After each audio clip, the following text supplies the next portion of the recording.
ಹರೇ ರಾಮ.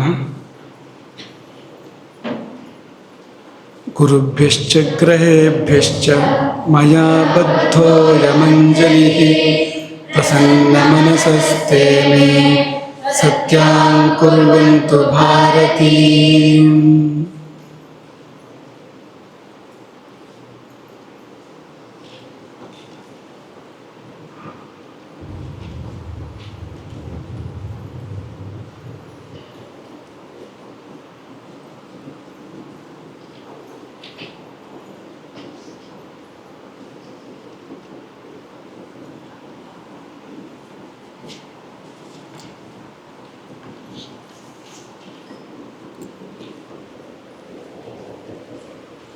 ಪಾಠದಲ್ಲಿ ನೀವೇನನ್ನು ಕಲ್ತಿದ್ದೀರೋ ಅದನ್ನು ವಾಕ್ಯ ರೂಪದಲ್ಲಿ ತನ್ನಿ ಅಂತ ನಾವು ಹೇಳಿದ್ವಲ್ವಾ.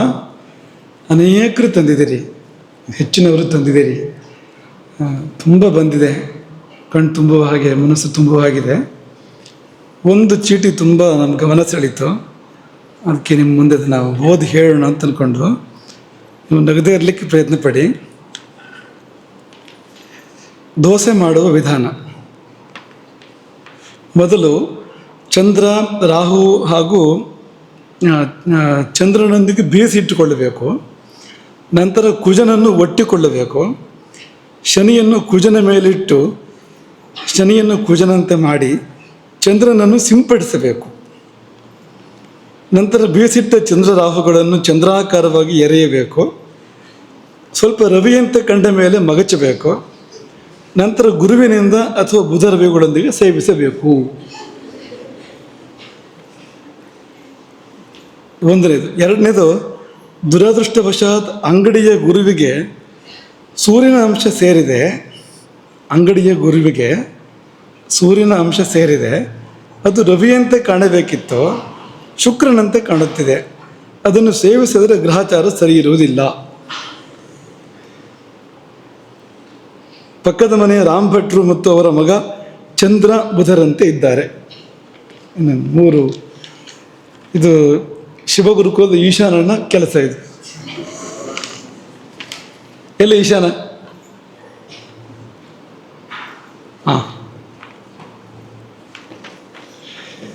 ಅನೇಕ ಬಂದಿದೆ. ಈಗ ಬರ್ತಾ ಸುಮ್ಮನೆ ಈಗ ನೋಡುವಾಗ ತುಂಬ ಗಮನ ಸೆಳೆದ ಒಂದು ಚೀಟಿಯನ್ನು ನಿಮ್ಮ ಮುಂದೆ ಓದಿ ಹೇಳಿದ್ವು. ನಿಮ್ಮನ್ನು ಕೇಳೋದು, ಎಳ್ಳುಂಡೆ ಏನೇನಿದೆ ಅಲ್ಲಿ?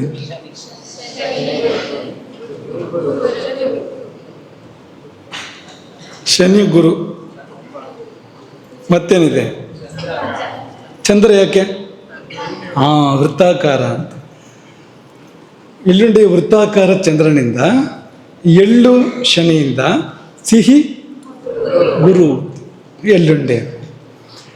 ಈ ಸೇವಾ ಸೌಧದಿಂದ ನಾವು ಯಾವ ಗ್ರಹದ ದಿಕ್ಕಿನಲ್ಲಿ ಕೂತ್ಕೊಂಡಿದ್ದೇವೆ ಹೇಳ್ತೀರಾ?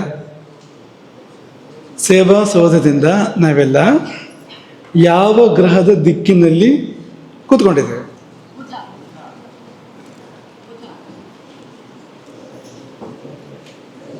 ಹೇಳ್ತೀರಾ?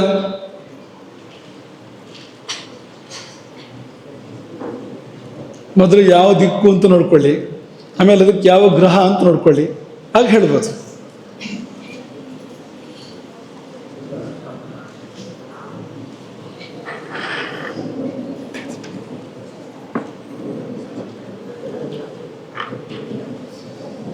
ಘನ ಗಂಭೀರ ಚರ್ಚೆ ನಡೆದಿದೆ. ಒಂದು ಸಮಾಲೋಚನೆ ಮಾಡಿ ತೀರ್ಮಾನಕ್ಕೆ ಬಂದ್ರೆ ಎಲ್ಲ ಸೇರಿ ಪರಸ್ಪರ. ಉತ್ತರ ದಿಕ್ಕಿನಲ್ಲಿದೆ ಸೇವಾ ಸೌಧದಿಂದ ನಾವು ಕುಳಿತು ಸರಿಯಾಗಿ ಉತ್ತರ ದಿಕ್ಕಿನಲ್ಲಿ ಕೂತ್ಕೊಂಡಿರತಕ್ಕಂಥದ್ದು. ನಾವು ಉತ್ತರ ದಿಕ್ಕಿಗೆ ಯಾರು ಅಧಿಪತಿ? ಬುಧ. ಸೇವಾ ಸೌಧದಿಂದ ಜನಾರ್ದನ ಭಟ್ಟರ ಮನೆ ಯಾವ ಗ್ರಹದ ದಿಕ್ಕಿನಲ್ಲಿದೆ?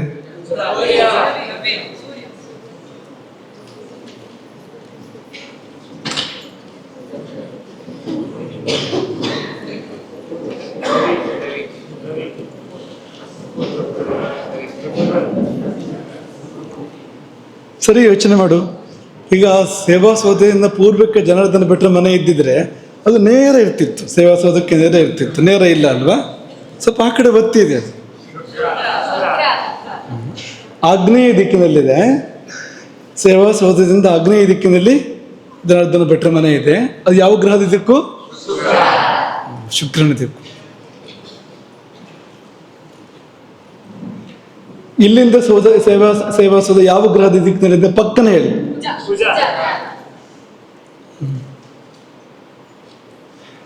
ಇಲ್ಲಿಂದ ವಿದ್ಯಾನಂದ ಯಾವ ಗ್ರಹದ ದಿಕ್ಕಿನಲ್ಲಿದೆ?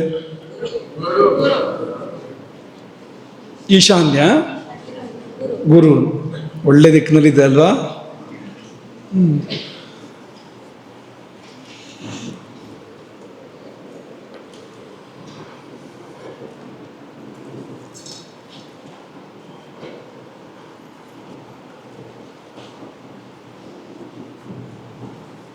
ಎಳ್ಳುಂಡೆ ಹೇಳಿದ್ರಿ ನೀವು. ಎಳ್ಳು ಚಕ್ಕಿ, ಇದು ಚಿಕ್ಕಿ ಅಂತ ಮಾಡ್ತಾರಲ್ವಾ, ಗೊತ್ತಲ್ವಾ? ಅದೇ ಅದು, ಹೆಚ್ಚಿಗೆ ವ್ಯತ್ಯಾಸ ಏನೂ ಇಲ್ಲ. ಅಲ್ಲಿ ಯಾವ ಗ್ರಹಗಳ ಸಂಯೋಜನೆ ಇದೆ? ಸೂರ್ಯ ಯಾಕೆ ಬಂದ? ಚೌಕ. ಇಷ್ಟು ನಿಮಗೆ ಗೊತ್ತಾದರೆ ನೀವು ಈ ಶಾಸ್ತ್ರ ನಿಮಗೆ ಬರುತ್ತೆ, ನಿಮಗೆ ಅಂತ ಅಷ್ಟು ಗೊತ್ತಾದರೆ ಸಾಕು. ಅನ್ವಯ ಮಾಡೋಕ್ಕೆ ಬರಬೇಕು ಈ ತರಹ ಅಂತ. ಮತ್ತು ನೀವು ನಿಮ್ಮ ನಿತ್ಯ ಜೀವನದಲ್ಲಿ ನಿಮ್ಮ ಮಧ್ಯೆ ಪರಸ್ಪರ ಮಾತಾಡುವಾಗ, ತಮಾಷೆ ಮಾಡ್ಕೊಳ್ಳುವಾಗ ಇದನ್ನು ಬಳಸಿದರೆ ನಿಮ್ಗೆ ಬೇಗ ಶಾಸ್ತ್ರ ಬರೋಕ್ಕೆ ಸಾಧ್ಯ ಅಂತ. ಶಾಸ್ತ್ರವನ್ನು ತಮಾಷೆ ಮಾಡಬಾರ್ದು, ತಮಾಷೆ ಮಾಡಬೇಕಾದ್ರೆ ಶಾಸ್ತ್ರ ಬಳಸೋದಾದರೆ ಚೆನ್ನಾಗಿರುತ್ತೆ ಅಂತ. ಪಾಪಗ್ರಹಗಳು ಯಾವುದು?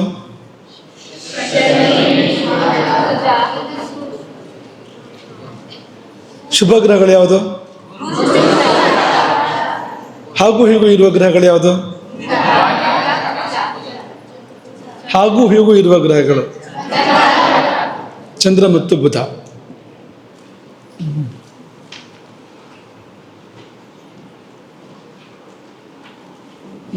ತುಂಬಾ ಒಳ್ಳೆ ಗ್ರಹ ಯಾವುದು? ಅತ್ಯಂತ ಅಶುಭ ಗ್ರಹ ಯಾವುದು? ಶನಿಯೋ ಕುಜನೋ? ಯಾಕೆ ಶನಿ? ಸರಿ ಇದೆ, ಶನಿಯೇ ಸರಿ ಇದೆ. ಕುಜನೂ ಪಾಪಗ್ರಹನೇ, ಶನಿಯೂ ಪಾಪಗ್ರಹನೇ. ಅದರ ಶನಿ, ಅದರ ಆ ವಿವರಣೆ ನೋಡುವಾಗ ಗೊತ್ತಾಗುತ್ತೆ ನಮಗೆ, ಅದ್ರ ಆ ಗ್ರಹದ ಕಾರಕತ್ವ ನೋಡುವಾಗ ಗೊತ್ತಾಗುತ್ತೆ ನಮಗೆ. ಅದು ಅತ್ಯಂತ ಹೆಚ್ಚು ಅಶುಭ ಗ್ರಹ ಶನಿ. ಈಗ ನಾವು ನಿನ್ನೆ ಮುಂದುವರಿಕೆ ಮಾಡೋಣ. ಅದೇ ನಿನ್ನೆ ನಿಮಗೆ ಹೇಳಿದ ವಿಷಯನೇ, ಗ್ರಹಗಳು ಹೇಗಿದ್ದಾರೆ ಒಂದೊಂದು ಗ್ರಹಗಳು ಕೂಡ ಅನ್ನೋದನ್ನು ನಿನ್ನೆ ಬೃಹಜ್ಜಾತಕದ ಪ್ರಕಾರ ಹೇಳಿದ್ವು. ಇವತ್ತು ಫಲದೀಪಿಕೆಯ ಪ್ರಕಾರ ಸುಮಾರು ಇದೇ ವಿಷಯಗಳು ಬರುತ್ತೆ, ಕೆಲವು ಹೊಸ ವಿಷಯಗಳು ಬರ್ಬೋದು. ಆ ಗ್ರಹಗಳ ಸ್ವರೂಪ ಅದು ನಮ್ಮ ಸ್ವರೂಪವನ್ನು ತೀರ್ಮಾನ ಮಾಡ್ತಾ ಇದೆ ಅನ್ನೋದು ನಮ್ಮ ಮನಸ್ಸಲ್ಲಿ ಇಟ್ಕೊಳ್ಬೇಕು. ನಮ್ಮಲ್ಲಿ ಎಲ್ಲಿ ನೀವು ಅದನ್ನು ಕೇಳ್ತಾ ನಮ್ಮಲ್ಲಿ ಯಾವ ಗ್ರಹ ಬಂದಿದೆ ಅಂತ ನಾವೇ ನೋಡ್ಕೋಬೋದು ಅಂತ. ನಮ್ಮ ಮುಖನೋ, ಕಣ್ಣೋ, ಕೈಯೋ, ಕಾಲೋ, ಆಕೃತಿನೋ ಯಾವ ಗ್ರಹದಿದೆ ಅಂತ ಗೊತ್ತಾಗತ್ತೆ ನಮಗೆ, ನಾವು ಸ್ವಲ್ಪ ಅನ್ವಯ ಮಾಡಿಕೊಡ್ತಾ ಹೋದರೆ. ಸುರೇಶ ಶ್ಲೋಕ ತೋರಿಸು. ಅದು ಹೇಗೆ ಆರಂಭ ಆಗುತ್ತೆ ಅಂದರೆ, ಪಿತ್ತಾಸ್ಥಿ ಸಾರಹ ಅಂತ. ಸೂರ್ಯ ಪಿತ್ತ ಮತ್ತು ಅಸ್ಥಿ, ಪಿತ್ತ ಧಾತು. ಆಮೇಲೆ ಬರ್ಕೋಬೋದು, ಶ್ಲೋಕನ ಸಿಗುತ್ತೆ, ನೀವು ಬರ್ಕೋಬೇಡಿ, ಈಗೇನು ನೋಡ್ಕೊಳ್ಳಿ ಅಷ್ಟೇ ಅದನ್ನ. ಪಿತ್ತ ಮತ್ತು ಅಸ್ಥಿ ಅಂದರೆ ಪಿತ್ತ ಧಾತು, ಅಸ್ಥಿ ಧಾತು ಅದು ಕೂಡ. ಪಿತ್ತ ಧಾತು ಅಂದರೆ ದೋಷತ್ರಯ ಅಂತ ಹೇಳ್ತಾರಲ್ಲ, ವಾತಪಿತ್ತ ಕಫ. ವಾತಪಿತ್ತ ಕಫಗಳಲ್ಲಿ ಪಿತ್ತ ಮತ್ತು ಸಪ್ತ ಧಾತುಗಳು, ರಸ, ರಕ್ತ, ಮಾಂಸ ಎಲ್ಲ ಬರುತ್ತಲ್ಲ, ಈ ಸಪ್ತಧಾತುಗಳ ಪೈಕಿಯಲ್ಲಿ ಅಸ್ಥಿ. ಇದೆರಡರ ಸಾರ ಸೂರ್ಯ ಅಂತ, ಇದು ಅವನಿಂದ ಬಂದಿದೆ ಅಂತ. ಪಿತ್ತ ನಮ್ಮಲ್ಲಿರ್ತಕ್ಕಂಥ ಪಿತ್ತ ಧಾತು ಅವನಿಂದ ಬಂದಿದೆ, ಅಸ್ಥಿ ಕೂಡ ಅವನಿಂದ ಬಂದಿದೆ. ಇದೆರಡು ನೀವು ಕೇಳಿದ್ದೀರಿ ಮೊದಲೇ. ಅಲ್ಪ ಕಚಹ ಅಂತ ಬಿಡಿಸ್ಬೇಕದನ್ನ, ಬಿಡಿಸೋಕ್ಕಾಗಿಲ್ಲ ನಮಗೆ ಇವತ್ತು. ಸ್ವಲ್ಪ ಕೆಳಗಡೆ ಬಿಡಿಸಿದೆ ನೋಡಿ, ಅಲ್ಲೇ ಕೆಳಗಡೆ ಬಿಡಿಸಿದೆ. ಅಲ್ಪ ಕಚಶ್ಚ, ತಲೆಗೂದಲು ಕಡಿಮೆ. ನಿಮ್ಗೆ ನಿನ್ನೆ ಹೇಳಿದ್ವು, ತಲೆಗೂದಲು ಉದುರೋದು ರವಿ ಸಮಸ್ಯೆ ಅಲ್ಲ, ತಲೆಗೂದಲು ಉದುರೋ ವಿಷಯ ಬೇರೆ, ಇರೋದೇ ಕಡಿಮೆ ಇದೆ ಅಂತ, ಅದು ಸೂರ್ಯ. ಉದುರೋದು ಬೇರೆ ಕಾರಣ. ಲಗ್ನ ಪಾಪಕ್ಷೇತ್ರ ಆಗಿದ್ದು, ಅಂದರೆ ಕುಜನೋ, ಶನಿಯೋ, ರವಿಯೋದು ಕ್ಷೇತ್ರ ಲಗ್ನ ಆಗಿದ್ದು, ಒಂದು ಪಾಪಗ್ರಹ ನೋಡಿದರೆ ಅದನ್ನು ಮತ್ತೆ ಯಾವ ಔಷಧವೂ ಕೂಡ ಅದನ್ನು ನಿಲ್ಲಿಸೋಕ್ಕೆ ಸಾಧ್ಯ ಇಲ್ಲ. ತಲೆಗೂದಲು ಉದುರೋದನ್ನು ಔಷಧ ಅವರಿಗೆ ಹಣ ಮಾಡ್ಕೊಳಕ್ಕಿರೋವಂಥದ್ದು ಹೊರತು ನಮಗೇನು ಪ್ರಯೋಜನ ಆಗೋದಿಲ್ಲ ಅಂತ. ಹೋಗುತ್ತೆ ಕೂದಲು, ಹೋಗದೇ ಇರೋದಿಲ್ಲ ಅಂತ, ಅದು ಬೇರೆ. ಇದೇನಂದರೆ ಕೂದಲ ಕಡಿಮೆ ಇರುವಂಥದ್ದು ಅಂತ. ಹಾಗಾಗಿ ಪಿತ್ತಾಸ್ಥಿ ಸಾರಹ ಅಲ್ಪ ಕಚಃ, ತಲೆಗೂದಲು ಕಡಿಮೆ. ಕಚ ಅಂದರೆ ತಲೆಗೂದಲೇ. ರಕ್ತಶ್ಯಾಮಾಕೃತಿ ಹೇಳಿದ್ದು ನೀವು ಮೊದಲೇ ಅದನ್ನು. ಕೆಂಪು ಸ್ವಲ್ಪ ಕಪ್ಪು ಬೆರೆತಿದೆ, ಸ್ವಲ್ಪ ಶ್ಯಾಮಲ ವರ್ಣ ಬೆರೆತಿದೆ. ಅಂದರೆ ಕೆಂಪಲ್ಲ ಸ್ವಲ್ಪ ಅದು ಇನ್ನೂ ಬಲಿಷ್ಠ ಆಗುತ್ತೆ, ಇನ್ನೂ ತೀಕ್ಷ್ಣ ಆಗುತ್ತೆ ಅದು ಮಧುಪೆಂಗಲಾಕ್ಷ ಹೇಳಿದ್ದೀನಿ ಮೊದಲೇ ಅದನ್ನು. ಕಣ್ಣು ಜೇನುತುಪ್ಪದಂತೆ ಪಿಂಗಲ ವರ್ಣದ ಕಣ್ಣು ಅಂತ. ಆಮೇಲೆ ಕೌಸುಂಭ ವಾಸಾಹ ಶಬ್ದ ಕೇಳಿದಿರ ನೀವು? ಕೌಸುಂಭ ವಾಸ, ಕುಸುಂಭ ಅಂದರೆ ಒಂದು ಜಾತಿ ಹೂವದು. ಅದರ ಬಣ್ಣದಿಂದ ಬಣ್ಣ ಹಾಕಿರುವಂಥ ಬಟ್ಟೆ ಅಂತ, ಕೆಂಪು ಬಟ್ಟೆ ಅಂತ. ಕೆಂಪು ಹೂವದು ಕೆಂಪು ಬಟ್ಟೆ ಅಂತ ಕೌಸುಂಭವಾಸ ಅಂದರೆ. ಸೂರ್ಯ ಧರಿಸಿರುವ ಬಟ್ಟೆ ಕೆಂಪು ಬಣ್ಣದ್ದು. ಚತುರಸ್ರ ದೇಹ ಗೊತ್ತು ನಿಮಗೆ. ಶೂರ ಅಂತ, ಶೌರ್ಯ ಸೂರ್ಯನಿಂದ ಬರುತ್ತೆ. ಪರಾಕ್ರಮ, ಶೌರ್ಯ, ಪ್ರತಾಪ ಅದನ್ನು ಕೊಡುವಂಥ ಗ್ರಹ ಅದು. ಪ್ರಚಂಡ ಅಂತ. ಪ್ರಚಂಡ ಅಂದರೆ ವಿಶೇಷವಾದ ಕೋಪ ಅದು, ರಾಜರಿಗೆ ಬರೋಂಥ ಕೋಪ ಅಂಥದ್ದು. ಮತ್ತು ತೀಕ್ಷ್ಣ ಅಂತ ಪ್ರಚಂಡ ಅನ್ನುವಾಗ. ಪೃಥು ಬಾಹು ಅಂದರೆ ಅವನ ಬಾಹುಗಳು ಸ್ಥೂಲ ಅಂತ. ಭುಜ ಇದೆಯಲ್ಲ, ಬಾಹು ಇದೆಯಲ್ಲ ಸ್ಥೂಲ. ಯಾಕೆಂದರೆ ಅವನು ಕ್ಷತ್ರಿಯ ಗ್ರಹ ಸೂರ್ಯ ಅಂದರೆ, ಅದು ರಾಜಕ್ಷತ್ರಿಯ. ಅವನು ಕುಜ ಆದರೆ ಅವನು ರಾಜಕ್ಷತ್ರಿಯ ಅಲ್ಲ, ಸಾಮಾನ್ಯ ಕ್ಷತ್ರಿಯ ಅಥವಾ ಸೇನಾಪತಿ, ಅಲ್ಲಿಗೆ ಬರ್ತಾನವನು. ಇವನು ಉತ್ತಮ ಕ್ಷತ್ರಿಯ. ಹಾಗಾಗಿ ಮಹಾಬಾಹು ಅಂತ. ಈ ಭುಜಗಳೆಲ್ಲ ಕ್ಷತ್ರಿಯೋಚಿತವಾಗಿ ಸ್ಥೂಲವಾಗಿ ಆಗಿರುತ್ತೆ ಸೂರ್ಯನದ್ದು ಅಂತ. ಇದು ಅರ್ಕ, ಇದು ಸೂರ್ಯನ ಲಕ್ಷಣ. ಇದು ಮುಂದೆ ಚಂದ್ರ. ಚಂದ್ರ ಸ್ಥೂಲ ಅಂತ.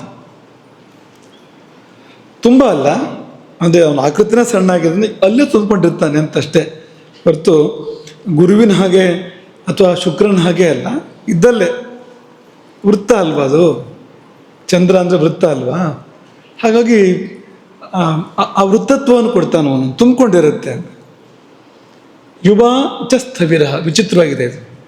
ಚಂದ್ರ ಯುವಕನೂ ಹೌದು, ವೃದ್ಧನೂ ಹೌದು. ಯುವ ಅಂದರೆ ಯುವಕ, ತರುಣ. ಸ್ಥವಿರ ಅಂದರೆ ಮುದುಕ ಅಂತ. ಎರಡೂ ಹೋದಂತೆ. ಸರಿನಾ ಹೀಗೆ ಹೇಳೋದು? ಒಂದೇ ಗ್ರಹಕ್ಕೆ ತದ್ವಿರುದ್ಧವಾದ ಎರಡನ್ನು ಹೇಳೋದು ಸರಿನಾ? ಸರಿ ಬರ್ಬೋದು ಅದು? ಹೇಗೆ ಸರಿ ಬರ್ಬೋದು? ಕ್ಷೀಣಚಂದ್ರನಾದರೆ ವೃದ್ಧ, ಅದೇ ಪೂರ್ಣಚಂದ್ರ ಆದರೆ ಯುವಕ ಅಂತ. ಯುವಾಚ ಸ್ಥವಿರ ಎರಡೂ ಬರುತ್ತೆ ಅವನಿಗೆ. ಕೃಶಃ ಅಂತ, ಸ್ಥೂಲಹನು ಬಂತು, ಕೃಶಹನು ಬಂತು ಅಲ್ವಾ. ಚಂದ್ರ ತುಂಬಿಕೊಂಡಿದ್ರೆ ಸ್ಥೌಲ್ಯವನ್ನು ಕೊಡ್ತಾನೆ. ಅದು ಕ್ಷೀಣಚಂದ್ರ ಆಗಿದ್ರೆ, ಅಮಾವಾಸ್ಯ ಚಂದ್ರ ಆಗಿದ್ರೆ ಸಪುರ ಮಾಡ್ತಾನೆ ಅಂತ. ಎರಡೂ ಇದೆ. ಸಿತಃ, ಅಮಾವಾಸ್ಯೆ ಆಗಲಿ ಹುಣ್ಣಿಮೆ ಆಗಲಿ ಬಣ್ಣ ಮಾತ್ರ ಒಂದೇ, ಬಿಳಿ. ಕಾಂತೇಕ್ಷಣ ಅಂತ, ಅದು ಕಣ್ಣು ಚಂದ ಅಂತ, ಕಣ್ಣು ಮನೋಹರ ಅಂತ. ಕಾಂತೇಕ್ಷಣ. ಅಸಿತ ಸೂಕ್ಷ್ಮ ಮೂರ್ಧಜ. ಶುಕ್ರನ ಹತ್ರ ಬರ್ತಾನೆ ಚಂದ್ರ ಯಾವಾಗಲೂ. ಅಸಿತ ಸೂಕ್ಷ್ಮ ಮೂರ್ಧಜ. ಮೂರ್ಧಜ ಅಂದರೆ ಏನನ್ನು ಕೇಳಬಾರ್ದು ನೀವು ಇವತ್ತು. ಮೂರ್ಧಜ ಅಂದರೆ ತಲೆಯಲ್ಲಿ ಹುಟ್ಟೋದು ಯಾವುದು? ಹೊಟ್ಟು ಅಂತ ಹೇಳ್ಬೇಡಿ, ಮತ್ತೆ ಕೂದಲು ವಿಷಯ ಹೇಳ್ತಾ ಇರೋಂಥದ್ದು. ಅವನ ಮೂರ್ಧಜ ಅಸಿತ ಮತ್ತು ಸೂಕ್ಷ್ಮ ಅಂತ.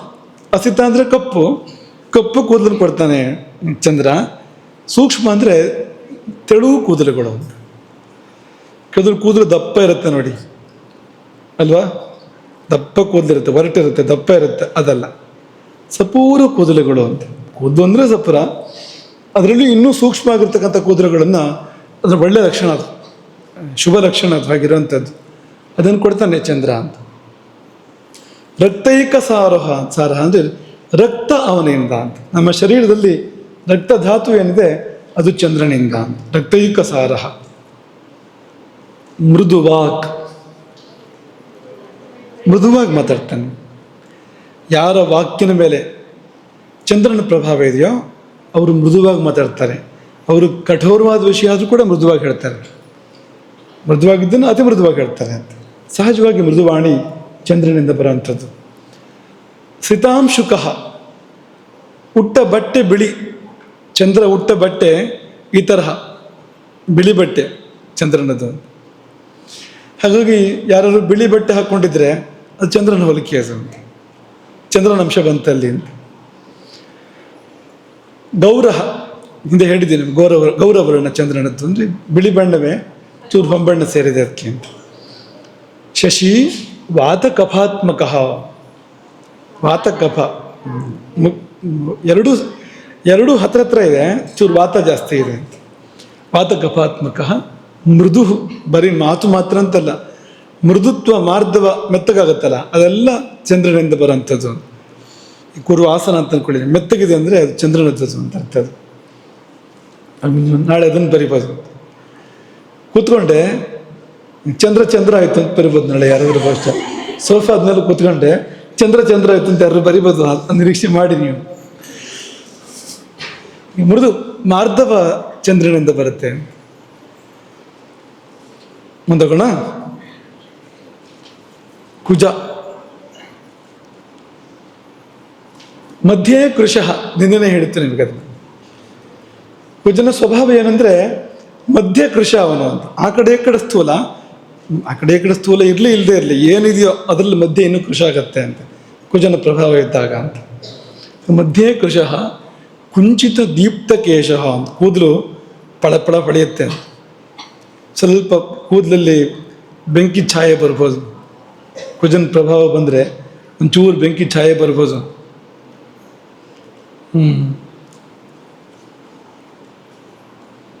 ಕುಂಚಿತ ಅಂದರೆ ಸ್ವಲ್ಪ ವಕ್ರ ಅಲ್ವ ಅವನು ಸ್ವಭಾವ, ವಕ್ರ ಬರ್ಬೋದು ಅಂತ. ಆದರೆ ಶುಕ್ರ ಆದರೆ ತುಂಬ ಚಂದವಾಗಿ ವಕ್ರ ಬರ್ಬೋದು, ಗುಂಗುರು ಅಂತ ಹೇಳ್ತಾರಲ್ಲ, ತುಂಬ ಸೌಂದರ್ಯ ಇರುವಂತೆ ಆ ವಕ್ರತೆ ಬರ್ಬೋದು. ಕುಜ ಆದರೆ ಅದು ಹೇಳಕ್ಕೆ ಸಾಧ್ಯ ಇಲ್ಲ, ವಕ್ರ ಬರ್ಬೋದು ಅಂತಷ್ಟೇ. ಅದು ಏನು ಮಾಡಿದ್ರು ವಾರ ನಿಲ್ಲುತ್ತೆ ಅಂತ ಹೇಳ್ತಾ ಇರ್ತಾರಲ್ಲ, ಆ ಥರ ಅದು ಇಲ್ಲಿಂದ ಬರುತ್ತದು, ಕುಜನಿಂದ ಬರುತ್ತೆ ಅಂತ. ಕುಂಚಿತ ದೀಪ್ತ ಕೇಶ ಕ್ರೂರೇಕ್ಷಣ, ಕ್ರೂರವಾದ ನೋಟ ಅಂತ. ಕ್ರೌರ್ಯ. ಪೈತ್ತಿಕ, ಪಿತ್ತಧಾತುವು ಕೂಡ ಹಾಗೆ ಅಂತ. ಪೈತ್ತಿಕ ಅಂದರೆ ಪಿತ್ತಧಾತು ಪ್ರಧಾನ ಅವನು. ಪಿತ್ತಧಾತು ಅದು ಬಿಸಿ, ಅದು ಆ ಪಿತ್ತ ಪ್ರಕೃತಿಯವರು ಕೂಡ ಹಾಗೆ ತೀಕ್ಷ್ಣವಾಗಿರ್ತಾರೆ, ಸಿಟ್ಟುಗಿಟ್ಟು ಬರುತ್ತೆ ಅವರಿಗೆ, ದುಡುಕ್ತಾರೆ. ಆ ದುಡುಕು ಅನ್ನೋದು ಕುಜನ ಸ್ವಭಾವ. ಗ್ರಹಗಳ ಪೈಕಿಯಲ್ಲೇ ಅತ್ಯಂತ ದುಡುಕಿನ ಗ್ರಹ ಯಾವುದಾದ್ರೂ ಇದ್ದರೆ ಅದು ಕುಜ ಅಂತ. ಯಾರು ದುಡುಕ್ತಾರೆ ಅಂದರೆ ಅವರೆಲ್ಲ ಕುಜನ ಪ್ರಭಾವ ಇದೆ ಅಂತಲೇ ಅರ್ಥ ಅದಕ್ಕೆ ಅಂತ. ಹಾಗಾಗಿ ಪೈತ್ತಿಕ ಉಗ್ರ ಬುದ್ಧಿ, ಬುದ್ಧಿನೇ ಕ್ರೂರ ಅಂತ, ತೀಕ್ಷ್ಣ ಅಂತ ಬುದ್ಧಿನೇ ಅಂತ. ಅವ್ರಿಗೆ ಹಾಗಾಗಬೇಕು ಅನ್ಸತ್ತೆ ಅದಕ್ಕೆ ಅಂತ. ಕೈಕಾಲು ಮುರಿಬೇಕು ಅಂತ, ಅದು ಕುಜ ಅಂತ ಅರ್ಥ ಅದು ಅಂತ. ಹಂಗೆ ಬಂತು ಅಂದರೆ ಅದು ಅಯ್ಯೋ ಪಾಪ ಅಂದರೆ ಅದು ಕುಜ ಅಲ್ಲ. ಅದು ಹಡಿ ಬಡಿ ಕಡಿ ಗುದ್ದು ಇದೆಲ್ಲ ಸರಿ ಬೈ ಜನ್ಮ ಜಾಲಾಡು ಇದೆ ಕುಜನಿಂದ ಬರುವಂಥದ್ದು ಅಂತ, ಅದೆಲ್ಲ ಅಂತ. ಕುಜನ ಪ್ರಭಾವ ಇಲ್ಲ ಆಗೋದೇ ಇಲ್ಲ ಅಂಥದ್ದು ಯಾವುದು ಕೂಡ ಅಂತ. ಹಾಗಾಗಿ ಇನ್ನು ಬಹುಶಃ ನೀವು ಇದನ್ನು ಆರ್ಯರ ಮೇಲೆ ಪ್ರಯೋಗ ಮಾಡ್ತೀರೇನೋ ಗೊತ್ತಿಲ್ಲ. ಇದನ್ನು ಇವತ್ತು ನಮ್ಮ ಆರ್ಯರಿಗೆ ಕುಜ ಬಂದಿದ್ದ ನೋಡಿ ಅಂತ ಹೇಳ್ತೀರೇನೋ ಗೊತ್ತಿಲ್ಲ. ರಕ್ತಾಂಬರ ಕೆಂಪು ಬಟ್ಟೆ ಅಂತ ಕುಜನದ್ದು. ಸೂರ್ಯನ ಹಾಗೆ ಕೆಂಪು ಬಟ್ಟೆ, ಸ್ವಲ್ಪ ಕೆಂಪಲ್ಲಿ ವ್ಯತ್ಯಾಸ ಇದೆ. ರಕ್ತಾಂಬರ, ಕೆಲವರು ಈ ಕುಜನನ್ನ ಅತಿರಕ್ತ, ರಕ್ತದ ಹಾಗೆ ರಕ್ತ ಅಂತ ಹೇಳೋದು ಉಂಟು ಕುಜನನ್ನ. ಬೃಹತ್ ಜಾತಕದಲ್ಲಿ ಆ ಉಲ್ಲೇಖ ನೋಡಿದ್ವಿ ನಾವು. ಅಂತೂ ಕೆಂಪು ಅಂತ ತಗೊಳ್ಳಿ ಕುಜ ಅಂತಂದ್ರೆ ಅಂತ. ರಕ್ತಾಂಬರ ರಕ್ತ ತನುಹು ಅಂತ. ಅವನ ಶರೀರವು ಕೂಡ ಕೆಂಪು ಬಣ್ಣದ್ದು ಅಂತ. ಗಣಪತಿ ಪುರುಷತ್ತು ನೆನಪಾಗತ್ತೆ ನಿನಗೆ? ರಕ್ತಗಂಧಾನುಲಿಪ್ತಾಂಗಂ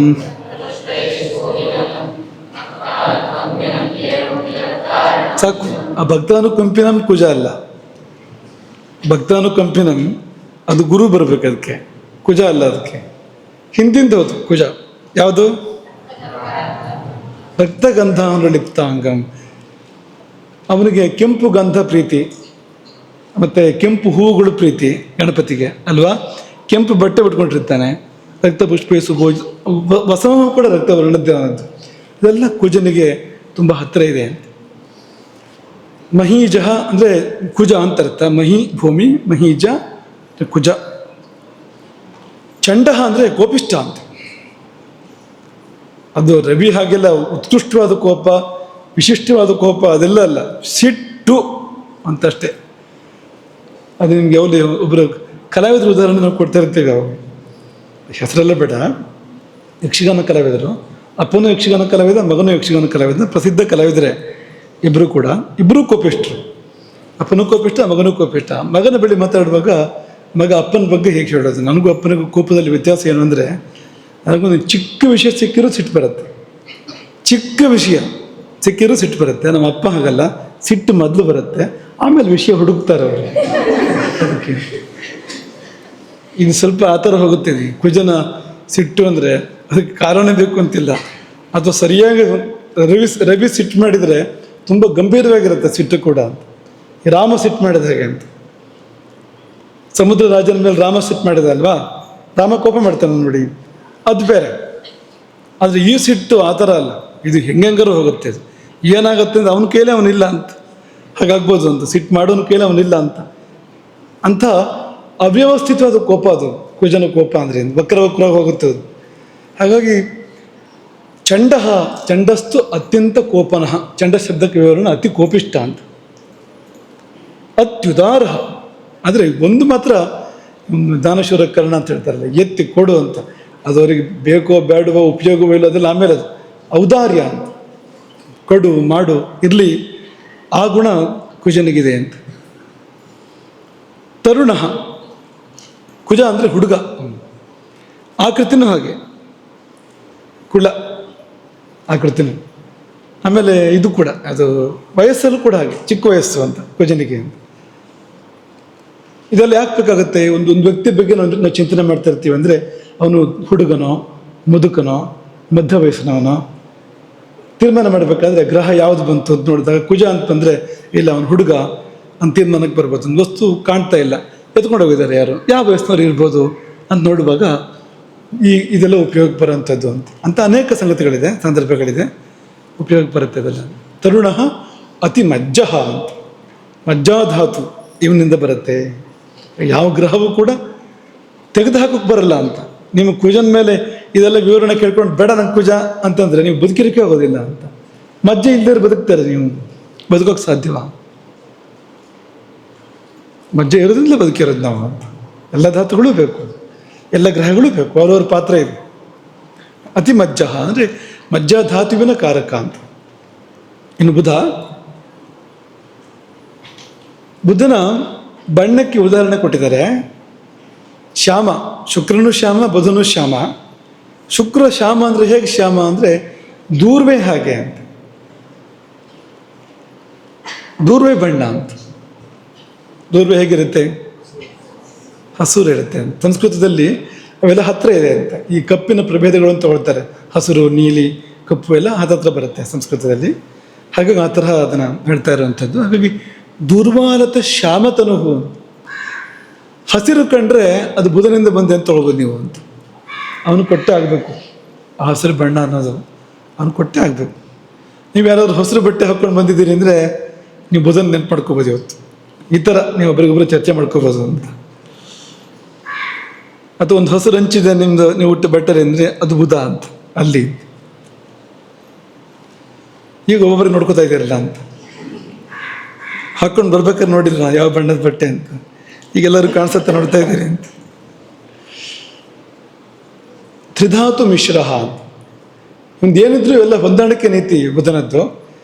ನಿಮ್ದು ಯಾವುದು ಪಿತ್ತನೋ ಕಫನೋ ಅಥವಾ ವಾತನೋ ಅಂತ ಕೇಳಿದ್ರೆ, ಹಾಗೆ ಕಫನೂ ಹೌದು, ಈಗ ಪಿತ್ತನೂ ಹೌದು, ಹಾಗೆ ವಾತನೂ ಹೌದು, ಅದು ಬೇಕು ಇದು ಬೇಕು ಮತ್ತೊಂದು ಬೇಕು, ಎಲ್ಲ ಮೂರು ಸೇರ್ಕೊಂಡು ನಮ್ಮದು ಸಮ್ಮಿಶ್ರ ಸರ್ಕಾರ, ಅದು ಬುಧ. ವಾತ ಪಿತ್ತ ಕಫಾತ್ಮಕ. ಹಾಗಾಗಿ ಈ ಬೇರೆ ಗ್ರಹಗಳು ಕೋಪಗೊಂಡ್ರೆ ಚಿಕಿತ್ಸೆ ಮಾಡ್ಬೋದು ಅದನ್ನು. ಈಗ ಶನಿ ಕೋಪಗೊಂಡ್ರೆ ವಾತಕ್ಕೆ ಚಿಕಿತ್ಸೆ ಮಾಡ್ಬೇಕು, ನೀವು ಮಾಡ್ಬೋದು. ಗುರು ಕೋಪಗೊಂಡ್ರೆ ಗುರುಗೇನು ಕೋಪ ಏನು ಬರೋದಿಲ್ಲ, ಅದು ಗುರುವಿನ ಅನುಗ್ರಹ ಕಡಿಮೆ ಆದರೆ, ಗುರು ದುರ್ಬಲ ಆದರೆ ಕಫಧಾತು ಪ್ರಕೋಪಿತ ಆಗ್ಬೋದು, ಚಿಕಿತ್ಸೆ ಮಾಡ್ಬೋದು. ರವಿನೋ ಕುಜನೋ ಪ್ರಕೋಪಿತ ಆದರೆ ಪಿತ್ತಧಾತು ವ್ಯತ್ಯಾಸ ಆಗುತ್ತೆ, ನೀವು ತಂಪು ಮಾಡಬೇಕು, ಸಿಹಿ ತಿನ್ನಬೇಕು ಅಂಥದ್ದು ಬರುತ್ತೆ ಆಗ. ಆದರೆ ಬುಧ ಪ್ರಕೋಪಿತ ಆದರೆ ಚಿಕಿತ್ಸೆ ಕಷ್ಟ. ಯಾಕೆಂದರೆ ಮೂರು ಧಾತುಗಳು ಪ್ರಕುಪಿತ ಆದಾಗ ಇದನ್ನು ಕೊಟ್ಟರೆ ಅದಕ್ಕೆ ಸರಿ ಬರಲ್ಲ, ಅದನ್ನು ಕೊಟ್ಟರೆ ಇದಕ್ಕೆ ಸರಿ ಬರಲ್ಲ. ಸನ್ನಿ ಅಂತ ಹೇಳ್ತಾರೆ, ಸನ್ನಿಪಾತ ಅಂತ ಹೇಳ್ತಾರೆ. ಅದನ್ನು ಚಿಕಿತ್ಸೆ ಕಷ್ಟ. ಹಾಗಾಗಿ ಬುಧ ಕಾಡಿ ಉಳಿದವರಿಲ್ಲ ಅಂತ ಹೇಳ್ತಾರೆ. ಶನಿ ಕಾಡಿ ಸತ್ತವರಿಲ್ಲ, ಶನಿ ಕಾಡಿ ಸತ್ತವರಿಲ್ಲ, ಶನಿ ಸಾಯಕ್ಕೆ ಪಡೋದಿಲ್ಲ. ಯಾರಿಗಾದ್ರೂ ಪಾರ್ಶ್ವಾಘಾತ ಆಯಿತು ಅಂದರೆ ಶನಿಯಿಂದ ಬರೋದದು. ಪಾರ್ಶ್ವಾಘಾತ ಅಂತ ಆಗತ್ತಲ್ವಾ, ಪಾರ್ಶ್ವ ಹೊಡೆಯೋದು ಅಂತ ಹೇಳ್ತಾರೆ, ಗಾಳಿ ಅಂತ ಹೇಳ್ತಾರೆ, ಎಲ್ಲ ಹೇಳ್ತಾರಲ್ವ. ಒಂದು ಪಾರ್ಶ್ವನೇ ಹೋಗ್ಬಿಡ್ತಾರೆ, ಅವ್ರಿಗೆ ಆಯುಷ್ ಜಾಸ್ತಿ ಆಗುತ್ತೆ ಕೂಡಲೇ. ಯಾರಿಗೇ ಪಾರ್ಶ್ವಾಘಾತ ಆದರೂ ಆಯುಸ್ ಇರುತ್ತೆ ಅವರಿಗೆ. ಯಾಕೆಂದರೆ ಶನಿ ಬಂದಿದ್ದು ಅವನು ಸಾಯಕ್ಕೆ ಬಿಡೋದಿಲ್ಲ, ಅನುಭವಿಸು ಅಂತ ಅವನು ಹೇಳೋದು, ಬದುಕಿದ್ದು ಅನುಭವಿಸು ಅಂತ. ಹಾಗಾಗಿ ಅದು ಶನಿ ಕಾಡಿ ಸತ್ತವರಿಲ್ಲ ಅಂತ ಹೇಳ್ತಾರೆ. ಅದಕ್ಕೆ ವಿಕ್ರಮಾದಿತ್ಯನ ಕೈ ಕಾಲೊಳ್ಳೆ ಕತ್ತರಿಸಿದಾರಂತೆ ಶನಿ ಕಾಟದಲ್ಲಿ ಅಂತ ಕತೆ. ಅದು ಜೀವ ಮಾತ್ರ ಹೋಗಲಿಲ್ಲ ಅಂತ. ಬುಧ ಹಾಗಲ್ಲ, ಬುಧ ಮೊದಲು ತೆಗೆದು ಆಮೇಲೆ ಮಾತಾಡೋದು ಅಂತ. ಜೀವಕ್ಕೆ ಬರುತ್ತೆ ಕೂಡಲೇ, ಅಥವಾ ಬುದ್ಧಿಭ್ರಮಣೆ ಆಗುತ್ತೆ. ಬುಧ ಏನಾದ್ರು ಹೆಚ್ಚು ಕಡಿಮೆ ಆದರೆ ಹುಚ್ಚು ಹಿಡಿಯುತ್ತೆ ಅಂತ. ಆಮೇಲೆ ಏನು ಮಾಡ್ರಿ ಏನು ಅಂತ, ಏನಿದ್ದೇನು ಏನು ಇಲ್ಲದ್ದೇನು, ಅವನು ಶತಕೋಟೀಶ್ವರನಾದ್ರೂ ಏನು, ಹುಚ್ಚು ಹಿಡಿದ ಮೇಲೆ ಏನು ಉಪಯೋಗ ಅದು ಅಂತ. ಭಾರಿ ಹುಷಾರಿರಬೇಕು ಬುಧನ ಜೊತೆಯಲ್ಲಿ. ಸಿರಾವಾನ್ ಅದು ರಕ್ತ ನಾಡಿಗಳ ಬಗ್ಗೆ ಇರುವಂಥದ್ದು. ಸಿರಾ ಅಂತಂದರೆ ಅದು ಇಲ್ಲಿ ಹೇಳಿದ್ದಾರೆ, ಅದು ಶನಿಗೆ ಜಾಸ್ತಿ ಇದೆ ಅಂಥದ್ದೆಲ್ಲ. ಮಧುರೋಕ್ತಿಯುಕ್ತ, ಒಳ್ಳೆ ಸಕ್ಕರೆ ಮಾತಾಡ್ತಾರೆ. ಬುಧ ಕೂಡಿ ಬಂದರೆ ಸಿಹಿ ಮಾತು ಅಂತ. ತುಂಬ ಚಂದದ ಮಾತುಗಳನ್ನ ಆಡ್ತಾರೆ, ತುಂಬ ಮೆಚ್ಚು ಅಂತ ಮಾತುಗಳನ್ನ ಆಡ್ತಾರೆ. ಮಾಧುರ್ಯ ಇರುತ್ತೆ ಮಾತಲ್ಲಿ. ಕಣ್ಣುಗಳು ಹೇಗಿದೆ ಬುಧನದ್ದು ಅಂದರೆ ಕೆಂಪು ಛಾಯೆ ಇದೆ ಇದರಲ್ಲಿ, ಆದರೆ ಅಗಲ ಅಂತ, ಆಯತಾಕ್ಷ ಅಂತ. ವಿಶಾಲ ನೇತ್ರ ಬುಧ ಅಂತ, ಕೊಂಚ ಕೆಂಪು ಅಂತ. ರಕ್ತಾಯತಾಕ್ಷ ಹರಿತಾಂಶುಕ, ಹಸಿರು ಬಟ್ಟೆ ಅಂತ. ಬುಧ ಧರಿಸಿದ ಬಟ್ಟೆ ಹಸಿರು ಅಂತ. ಭಾರತ ದೇಶ ಧ್ವಜದಲ್ಲಿ ಅಲ್ವಾ, ಯಾರ್ಯಾರಿದ್ದಾರೆ?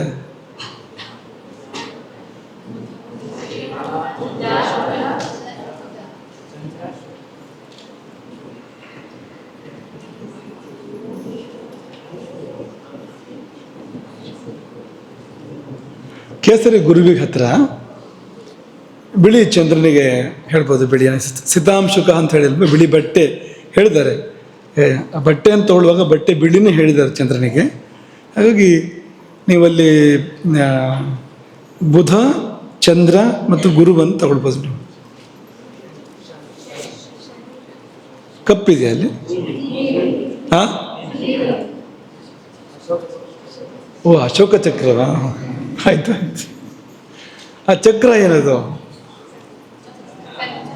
ಚಂದ್ರ. ಹರಿತಾಂಶುಕ, ಹಸಿರು ಬಟ್ಟೆಯವನು. ತ್ವಕ್ ಸಾರಹ, ತ್ವಕ್ ಅಂದರೆ ಚರ್ಮ. ತೊಗಟೆ ಅಂತ ಕನ್ನಡದಲ್ಲಿ ಬಂದಿದೆ ನೋಡಿ. ಇದು ತ್ವಕ್ ಸಂಸ್ಕೃತದಲ್ಲಿದು, ತೊಗಟೆ ಚರ್ಮ. ಚರ್ಮದ ತೊಂದರೆಗಳೆಲ್ಲ ಬುಧನಿಂದ ಬರಬೇಕು. ಚರ್ಮದ ಶೋಭೆಯೂ ಕೂಡ, ಚರ್ಮ ಚೆನ್ನಾಗಿದ್ದರೆ ಬುಧ ಚೆನ್ನಾಗಿರ್ತಾನೆ ಅಂತ ಅರ್ಥ ಅದಕ್ಕೆ ಅಂತ. ಬುಧ ಏರ್ಪೇರಾದರೆ ಚರ್ಮ ರೋಗಗಳು ಬರುತ್ತೆ, ಚರ್ಮ ತೊಂದರೆಗಳು ಬರುತ್ತೆ ಅಂತ. ಆಮೇಲೆ ಹಾಸ್ಯ ರುಚಿ ಅಂತ. ಹಾಸ್ಯ ಅಂದರೆ ಇಷ್ಟ ಅಂತ, ಹಾಸ್ಯದ ಬಗ್ಗೆ ಅಭಿರುಚಿ ಇದೆ ಬುಧನಿಗೆ. ಸಮಾಂಗ ಅಂದರೆ ತುಂಬ ಉದ್ದ ಅಂತಲ್ಲ, ತುಂಬ ಗಿಡ್ಡ ಅಂತಲ್ಲ, ತುಂಬ ದಪ್ಪ ಅಂತಲ್ಲ, ಸಮ, ಎಲ್ಲ ಕಡೆಯಿಂದ ಸಮ ಎನ್ನುವ ಹಾಗೆ ಒಂದು ಅಂಗಗಳಿರುತ್ತೆ. ಇದಿಷ್ಟು ಬುಧ. ಇನ್ನು ಗುರು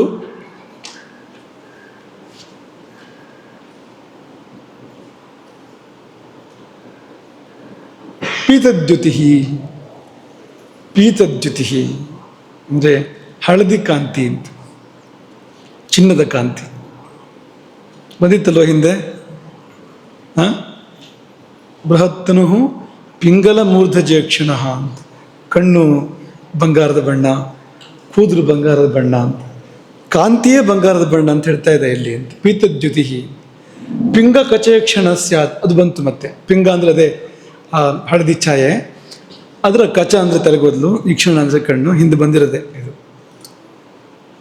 ಪೀನೋನ್ನ ತೋರಾಶ್ಚ, ವಕ್ಷಸ್ಥಲ ಇದೆಯಲ್ಲ ಎದೆ, ವೈಶಾಲ್ಯ ಬರ್ಬೋದು, ದಪ್ಪ ಬರ್ಬೋದು, ಮುಳೆಚಕ್ರ ಥರ ಅಲ್ಲ, ದಪ್ಪ ಎತ್ತರ ಮತ್ತು ವಿಶಾಲ, ಇದು ಬರೋದು ಗುರುವಿಂದ ಬರುತ್ತೆ ಅಂತ. ಪೀನೋನ್ನ ತೋರಾಶ್ಚ, ಮಹಾಪುರುಷರ ಲಕ್ಷಣಗಳಲ್ಲಿ ಇರುತ್ತೆ ನೋಡಿ.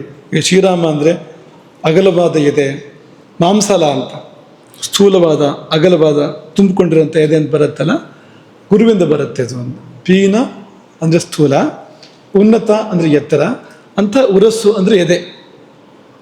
ಬೃಹತ್ ಶರೀರ, ಹೇಳಿ ಅರ್ಥ, ನೀವೇ ಹೇಳಿ, ನಿಮ್ಗೆ ಅರ್ಥ ಆಗಿದ್ದು ನೀವೇ ಹೇಳಬೇಕು. ಬಟ್ ಸಮಯ ಉಳಿಯುತ್ತೆ ನೋಡಿ, ಮತ್ತು ನಿಮ್ಗೆ ಗೊತ್ತಿರೋ ನಿಮ್ಗೆ ಗೊತ್ತಾಗತ್ತೆ. ಬೃಹತ್ ಶರೀರ ಅಂದ್ರೇನು? ಹನುಮಂತನ ನೆಟ್ ಮಾಡ್ಕೊಳ್ಳಿ, ಪೂರ್ತಿ ಲಕ್ಷಣ ಜಾಸ್ತಿ ಹನುಮಂತನ ಬರುತ್ತೆ ಅದು. ಹನುಮಂತನ ಮೈ ಬಣ್ಣವೇ ಬಂಗಾರ ಪೂರ್ತಿ ಅಂತ, ರೋಮಗಳು ಹಾಗೆ ಇಡೀ ಮೈ ಬಂಗಾರದ್ದು ಹನುಮಂತಂದು. ಮುಖ ಕೆಂಪು ಅವನದ್ದು, ಮೈಯೆಲ್ಲ ಬಂಗಾರ ಅಂತ ಅವನದು ಅಂತ. ಮತ್ತು ಬೃಹತ್ ಶರೀರ ಅಲ್ವಾ. ಅಲ್ಲಿ ಸೀತೆಗೆ ಹೇಳಿದಂತೆ ಹನುಮಂತ, ನೀ ಯಾಕೆ ದುಃಖ ಪಡ್ತೀಯ, ಈ ಕ್ಷಣದಲ್ಲಿ ನಿನ್ನನ್ನು ಎತ್ಕೊಂಡು ಬಿಡ್ತೇನೆ, ರಾಮನ ಮುಂದೆ ಇಟ್ಬಿಡ್ತೇನೆ ನನ್ನನ್ನು ಅಂತ, ದುಃಖ ಪಡಬೇಡ ಅಂತ. ಒಂದಿಷ್ಟು ಉದ್ದ ಇದ್ದ ಅವನು ಹೇಳ್ಬೇಕಾದ್ರೆ, ಬೆಕ್ಕಿನ ಗಾತ್ರ ಅವನಿಗಿದ್ದಿದ್ದು. ಸೀತೆಗೆ ಒಳ್ಳೆ ಕಥೆ ಆಯ್ತಲ್ಲ ಇದು, ಈ ಕಪಿ ಇಲ್ಲಿವರೆಗೆ ಬಂತಲ್ಲ, ನನ್ನ ಹೊತ್ಕೊಂಡು ಹೋಗುತ್ತೆ ಕಪಿ ಅಂತ. ಅದಕ್ಕೆ ಅವ್ರು ಸೀತೆ ಹೇಳಿದಂತೆ, ಅದಕ್ಕೆ ಕಪಿ ಬುದ್ಧಿ ಕಪಿತ್ವ ಅನ್ನೋದು ಅದಕ್ಕೆ, ನೀನಂತ ನನ್ನ ಹೊತ್ಕೊಂಡು ಹೋಗೋದು, ಇಷ್ಟುದ್ದ ಇದೆಯಾ ನೀನು ಅಂತ ಸೀತೆ ಅಂದಾಗ, ಹನುಮಂತನ ಅವಂ ಪರಿಭವಂ ಕೃತಂ, ಭಾರಿ ಅವಮಾನ ಆಗ್ಬಿಡ್ತಾರೆ ಇದೀಗ, ಈವರೆಗೂ ಆಗದೇ ಇರೋಂಥ ಅವಮಾನ ಆಗ್ಬಿಡ್ತಲ್ಲ ಈಗ, ಏನು ಮಾಡೋದು ಅಂತ ಯೋಚನೆ ಮಾಡಿ ಆ ಮರದಿಂದ ಕೆಳಗೆ ಹಾರಿ ಸೀತೆ ಬಂದು ಕೂತ್ಕೊಂಡಂತೆ, ಕೂತ್ಕೊಂಡು ತನ್ನ ನಿಜ ರೂಪ ತೋರಿಸಿದ ಅಂತ. ಹೇಗಿದ್ದ ಅಂದರೆ ಮೇರು ಮಂದರ ಸಂಕಾಶ, ಮೇರು ಪರ್ವತದಂತೆ, ಮಂದರ ಪರ್ವತದಂತೆ ಹಾಗಿದ್ದಂತೆ. ವಜ್ರದಂಷ್ಟ್ರ ನಖಃ ಅಂತ, ವಜ್ರದಂಷ್ಟ್ರ ನಖಃ, ವಜ್ರದ ದಂಷ್ಟ್ರ, ವಜ್ರದ ಹಲ್ಲುಗಳು, ಉಗುರುಗಳು ನೋಡಿದರೆ ಭಯಂಕರ ಆಕಾರ ಅಂತ, ಗುರುವಿಂದ ಬರುವಂಥದ್ದು. ಅಷ್ಟು ದೊಡ್ಡ ಆಕೃತಿ ಅಲ್ಲ, ಗುರುವಿಂದಲೇ ಬರಬೇಕು ಅಂತ. ಪೀನೋನ್ನತೋ ರಾಷ್ಟ್ರ ಬೃಹತ್ ಶರೀರ, ಹನುಮಂತನ ಬುದ್ಧಿ ಕೂಡ ಹಾಗೆ ಅಂತ, ಗುರುವಿನ ಬುದ್ಧಿ ಅಂತ. ಶ್ರೇಷ್ಠಮತಿ ಅಲ್ವಾ, ಶ್ರೇಷ್ಠಮತಿ ಅವನು. ಆಮೇಲೆ ಕಫಾತ್ಮಕ, ಪೂರ್ತಿ ಕಫ ಇದು. ಗುರು ಅಂದರೆ ಸಂಪೂರ್ಣ ಕಫಾತ್ಮಕವಾಗಿರ್ತಕ್ಕಂಥ ವ್ಯಕ್ತಿತ್ವ ಇದು ಅಂತ. ಹಾಗಾಗಿ ತೂಕ, ದೊಡ್ಡ ಆಕಾರ, ತಂಪು, ಸಮಾಧಾನ, ಸ್ಥಿರತೆ, ಇದೆಲ್ಲ ಕೊಡೋಂಥ ಒಂದು ಧಾತು ಅದು ಕಫ ಅಂದರೆ, ಅದು ಅದೆಲ್ಲ ಇರುತ್ತೆ ಅಂತ. ಶ್ರೇಷ್ಠಮತಿ, ಅತ್ಯುತ್ತಮವಾದ ಬುದ್ಧಿ ಅಂತ, ಉತ್ತಮವಾದ ಬುದ್ಧಿ ಅಂತ. ಸುರೇಢ್ಯ ಅಂದರೆ ಗುರುವಿಗೆರ ಶಬ್ದ, ಅದು ದೇವತೆಗಳಿಂದ ಪೂಜಿತನಾಗಿರುವಂಥವನು, ದೇವತೆಗಳ ಗುರು ಅಲ್ವ ಅವನು, ದೇವಗುರು ಸುರೇಢ್ಯ ಅಂತ. ಮುಂದೆ ಸಿಂಹಾಬ್ಜನಾದಶ್ಚ ಅಂತ, ಧ್ವನಿ, ಸಿಂಹದ ಧ್ವನಿಯಂತೆ ಧ್ವನಿ.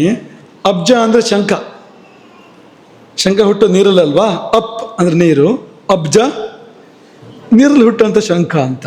ಈಗ ಶಂಖವನ್ನು ಹೋಲುವ, ಸಿಂಹವನ್ನು ಹೋಲುವ ಕಂಠವನ್ನು ಗುರು ಕೊಡ್ತಾನೆ.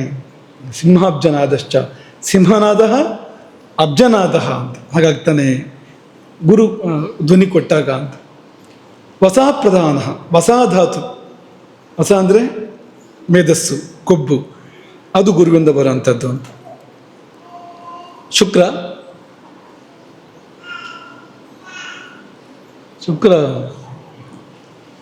ಚಿತ್ರಾಂಬರ ಕುಂಚಿತ ಕೃಷ್ಣಕೇಶ, ಚೆಲುವು ಅನ್ನೋದೆಲ್ಲ ಇಲ್ಲಿಂದ ಬರಬೇಕು.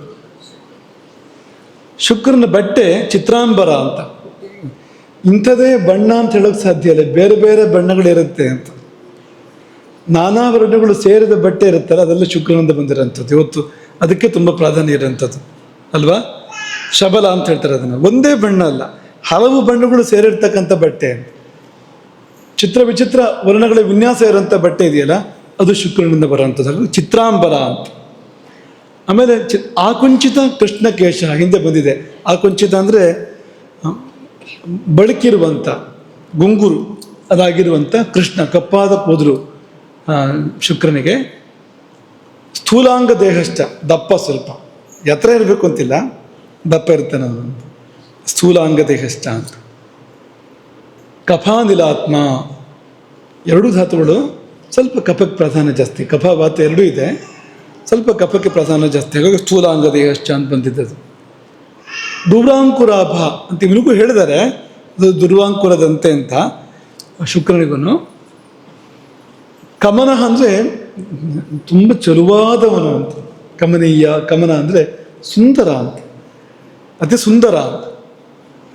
ವಿಶಾಲ ನೇತ್ರ, ಇವನು ಕೂಡ ತುಂಬ ಸುಂದರವಾದ ಕಣ್ಣನ್ನು ಕೊಡ್ತಾನೆ ಶುಕ್ರ. ಚಂದ್ರನ ಹಾಗೇನೆ ಚಲುವಾದ ಕಣ್ಣನ್ನು ಕೊಡ್ತಾನೆ, ವಿಶಾಲವಾದ ಕಣ್ಣುಗಳನ್ನು ಕೊಡ್ತಾನೆ ಶುಕ್ರ ಅಂತ. ಸಾಧಿತ ಶುಕ್ಲ ವೃದ್ಧಿ, ಭೃಗು ಅಂದರೆ ಶುಕ್ರ. ಸಾಧಿತ ಶುಕ್ಲ ವೃದ್ಧಿ ಅಂದರೆ ಶುಕ್ರ ಧಾತು ಪುನರುತ್ಪತ್ತಿಗೆ ಕಾರಣ ಆಗ್ತಕ್ಕಂಥ ಧಾತು ಯಾವುದಿದೆ ಅದು ಇವನಿಂದ ಬರುವಂಥದ್ದು, ಶುಕ್ರನಿಂದ ಬರುವಂಥದ್ದು ಅಂತ. ಇದಿಷ್ಟು ಶುಕ್ರ. ಇನ್ನು ಶನಿ, ದೊಡ್ಡ ಶ್ಲೋಕ ಇದೆ ಶನಿಗೆ.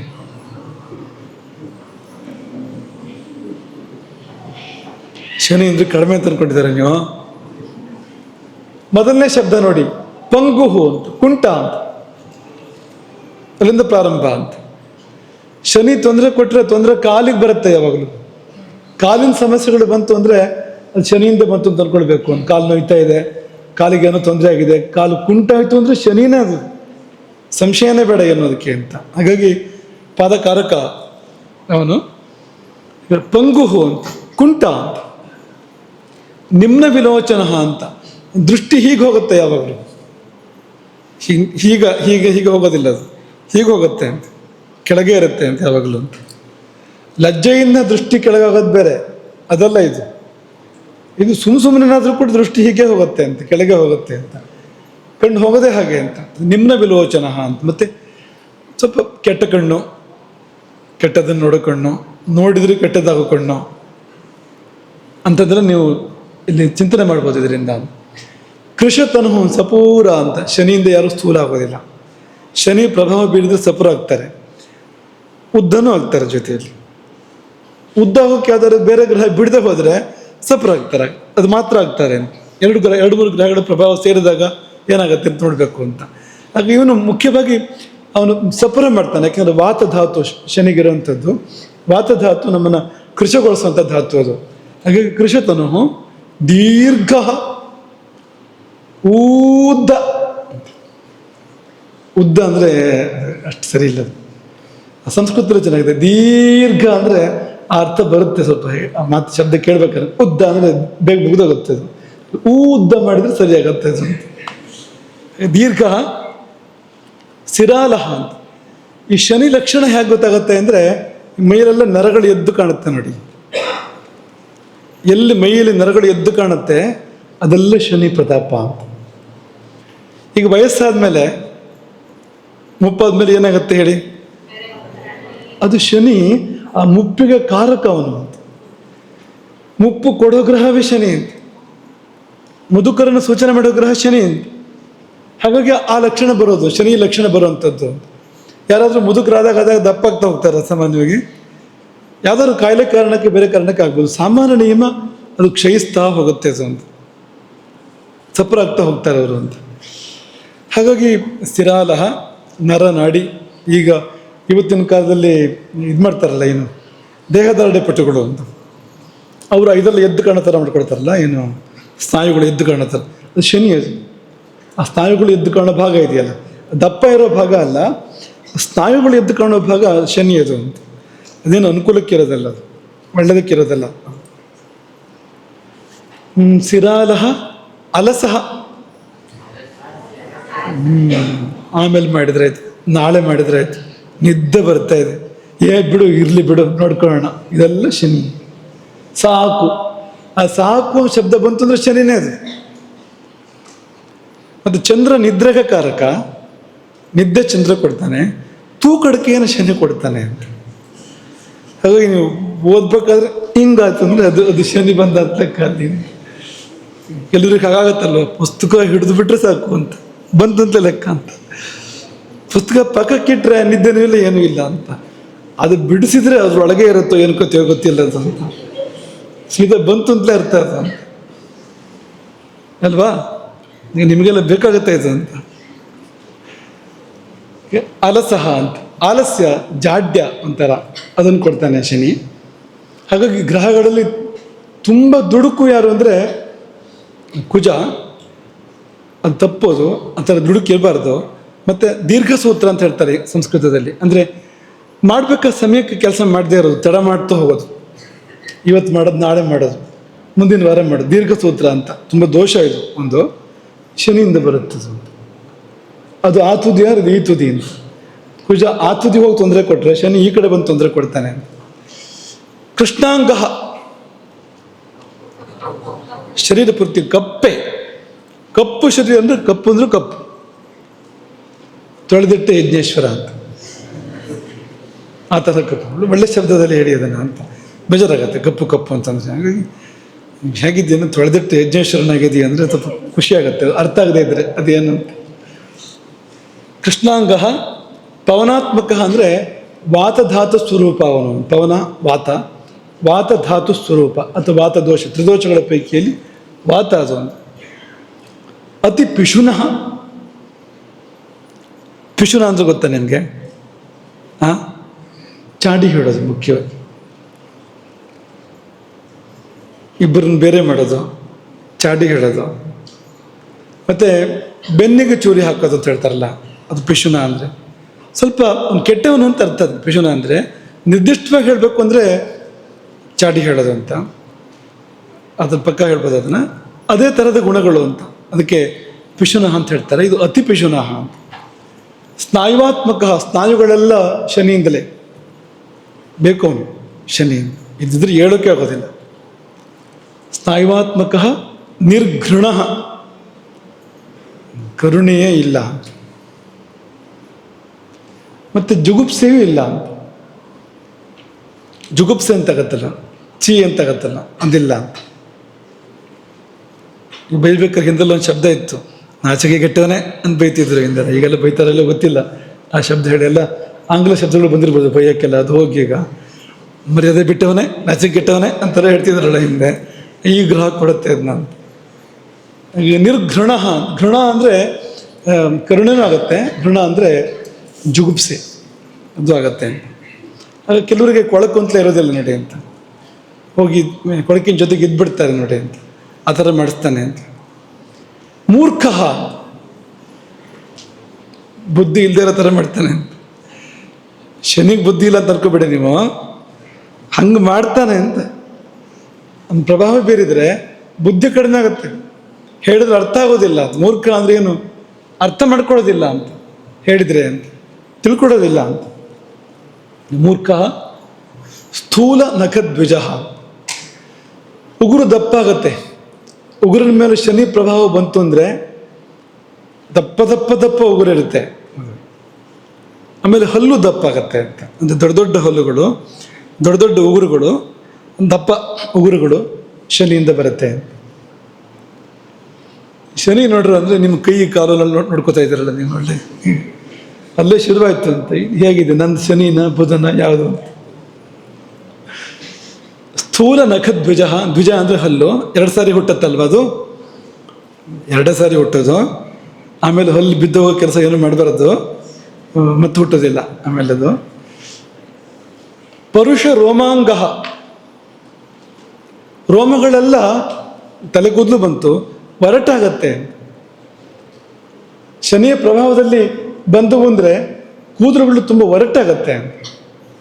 ನೀವು ಎಂಥ ಎಣ್ಣೆನೇ ಹಾಕಿ, ಇನ್ನೇನು ಶಾಂಪೂನೇ ಹಾಕಿ ಬೇಕಾದರೆ ಅದು ಮಾತ್ರ ಅದ್ರ ಪ್ರಕಾರ ಒರಟಾಗಿರುತ್ತೆ ಅಂತ. ಅದು ಶನಿಯಿಂದ ಬರೋಂಥದ್ದು ಅದು. ಹಾಗಾಗಿ ಪರುಷ ರೋಮ ಅಂಗಗಳು ಕೂಡ ಒರಟಾಗತ್ತೆ ಅಂತ. ಶನಿ ವಾತಗ್ರಹ ಆಗಿದ್ದರಿಂದ ಆ ಒಣಗಿಸ್ತಾನೆ ಅವನು ಅಂತ. ಹಾಗಾಗಿ ಈ ಶನಿ ಪ್ರಭಾವ ಬಿದ್ದರೆ ಚರ್ಮ ಒಡೆಯುತ್ತೆ ನೋಡಿ, ಅದು ಶನಿ ಪ್ರಭಾವದಲ್ಲಿ ಆಗುವಂಥದ್ದು. ಅದು ವಾತದಿಂದ ಆಗುತ್ತೆ, ಶನಿಯಿಂದ ಆಗುತ್ತೆ. ಅದು ಒಡೆ ಬರುತ್ತಲ್ಲ, ಅದು ಒರಟಾಗೋದು. ಅಶುಚಿ ಅಂದರೆ ಕೊಳಕು ಅಂತ, ಕಾರಕ ಅವನು. ಕೊಳಕು ಅಂತ ಏನಿದೆ ಅದಕ್ಕೆಲ್ಲ ಕಾರಕ ಗ್ರಹ ಇವನು ಶನಿ. ಅಶುಚಿ ಮೈಲಿಗೆ ಅಥವಾ ಕೊಳಕು ಅಂತ. ತಾಮಸ ಇದೆಲ್ಲ ತಮೋಗುಣವೇ. ಈಗ ಹೇಳಿರೋದೆಲ್ಲ ಏನಂದರೆ ಹೆಚ್ಚಿನದು ಕೂಡ ತಮೋಗುಣವೇ ಅಂತ. ತಮೋಗುಣ ಪ್ರಧಾನ ಅಂತ. ತಮೋಗುಣ ಜಾಡ್ಯ, ತಮೋಗುಣ ಆಲಸ್ಯ, ತಮೋಗುಣ ಗೊತ್ತಾಗದೇ ಇರೋದು ಮೂರ್ಖತನ, ತಮೋಗುಣ ಅದೆಲ್ಲ ಅದರಿಂದ ಬರುವಂಥದ್ದು ಅಂತ. ರೌದ್ರಹ ಅಂತ, ಕ್ರೋಧಪರಹ ಅಂತ ಇದು ಕೂಡ ಇದೆ. ಅದು ಕುಜನದ್ದು ಮುಖ್ಯವಾಗಿ. ಆದರೆ ಇವನು ಕೂಡ ಕೊಡ್ತಾನೆ ಅಂತ, ಸ್ವಲ್ಪ ರಜಗುಣವನ್ನು ಕೊಡ್ತಾನೆ ಅಂತ.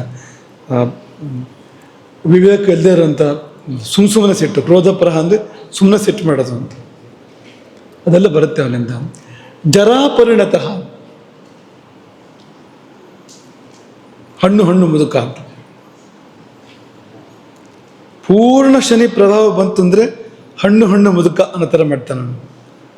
ಮುಪ್ಪು ಅಂದರೆ ಇನ್ನೇನು ಅಂಥ ಮುಪ್ಪು ಅಂತ ಅದನ್ನು ಕೊಡ್ತಾನೆ ಅವನು. ಜರಾ ಪರಿಣತಃ ಕೃಷ್ಣಾಂಬರೋ ಭಾಸ್ಕರಿ, ಬಟ್ಟೆ ಕಪ್ಪು ಬಣ್ಣದ ಬಟ್ಟೆ ಶನಿಯದ್ದು ಅಂತ. ಎಷ್ಟು ಭಾಸ್ಕರಿ, ಚಿಕ್ಕದು ರಾಹು ಕೇತುಗಳಿದ್ದಿದೆ, ಅದು ನೋಡೋಣ. ಅದನ್ನ ರಾಹು ನೀಲದ್ಯುತಿ ಅಂದರೆ ಕಪ್ಪು ಕಾಂತಿ ಅವನದ್ದು ಅಂತ. ಕಪ್ಪಲ್ವ ಅವನು ರಾಹು, ಹಾಗಾಗಿ ಅವನ ಪ್ರಭೆ ಹೇಗೆ ಹೊರಗೋಗುತ್ತೆ ಅಂದರೆ ಕಪ್ಪು ಕಿರಣಗಳು ಹೊರಗೋಗುತ್ತೆ ಅಂತ. ವಿಚಿತ್ರವಾಗಿದೆ ನೋಡಿ ಇದು. ನೀಲದ್ಯುತಿ ದೀರ್ಘತನು ಶನಿಮದ್ ರಾಹು, ಶನಿ ಹೋಲಿಕೆಲ್ಲ ಬರುತ್ತೆ ರಾಹುವಿಗೆ. ಹಾಗಾಗಿ ಕಪ್ಪು ಅದು ಶನಿಯಿಂದ ಬಂತು. ದೀರ್ಘತನು ಅಂತ, ಉದ್ದ ಸಪುರ, ಹಾವಿ ಹೇಗಿರುತ್ತೆ ಹಾವಿನ ಥರನೇ ಅಂತ, ಉದ್ದ ಸಪೂರ ಅಂತ ಶನಿ ಲಕ್ಷಣಗಳೆಲ್ಲ ಬರುತ್ತೆ ನನಗೆ ರಾಹುವಿಗೆ. ಕುವರ್ಣ ಅಂದರೆ ಬಣ್ಣ ಕೆಡುತ್ತೆ ಅಂತ. ಎಲ್ಲಿ ರಾಹುವಿನ ಪ್ರಭಾವ ಬೀಳುತ್ತೋ ಅದರ ಬಣ್ಣ ಕೆಡುತ್ತೆ ಅಂತ, ರಾಹುವಿನ ಪ್ರಭಾವ ಬಿದ್ದಲ್ಲಿ. ಹಾಗಾಗಿ ಈಗ ಒಳ್ಳೆ ಬಾಳೆಹಣ್ಣು ಅದು ಜಾಸ್ತಿ ಹಣ್ಣಾದಾಗ ಏನಾಗುತ್ತೆ, ಆ ಕೊಳೆಯೋದು ಮಾಡೋದೆಲ್ಲ ಇವನಿಗೆ ಹತ್ರ, ರಾಹುವಿಗೆ ಹತ್ರ. ಅದು ಕೊಳೆತಿದ್ದು ಕ್ರಿಮಿ ಇಂಥದ್ದೆಲ್ಲ ಇವನಿಗೆ ಹತ್ರ, ಹಾಗಾಗಿ ಹಂಗಾಗೋದು ಅಂತ. ರಾಹುವಿನ ಪ್ರಭಾವ ಬೀಳ್ತಾ ಇದೆ ಅಲ್ಲಿ ಅಂತ ಅರ್ಥ ಅಂತ. ಕುವರ್ಣ ಬಣ್ಣಗೆಟ್ಟಿದ್ದು ಅಂತ. ಪಾಮಿ ಕಜ್ಜಿ ಮೈಯೆಲ್ಲ ಅಂತ. ಪಾಮ ಅಂದರೆ ಕಜ್ಜಿ. ಹಾಗಾಗಿ ಕಜ್ಜಿ ಬೀಳೋದಿದೆಯಲ್ಲ ಅದು ರಾಹುವಿಂದ ಬರುತ್ತೆ. ಪಾಷಂಡ ಮತಃ ಅಂತ, ವೇದ ಬಾಹ್ಯವಾದ ಮತಗಳು, ವೇದ ವಿರೋಧಿ, ಈಶ್ವರ ವಿರೋಧಿ ಮತಗಳು, ಆ ಕಡೆ ಮನಸ್ಸು ಹೋಗೋ ಥರ ಮಾಡೋನು ಈ ಗ್ರಹ ಅಂತ ರಾಹು ಅಂತ.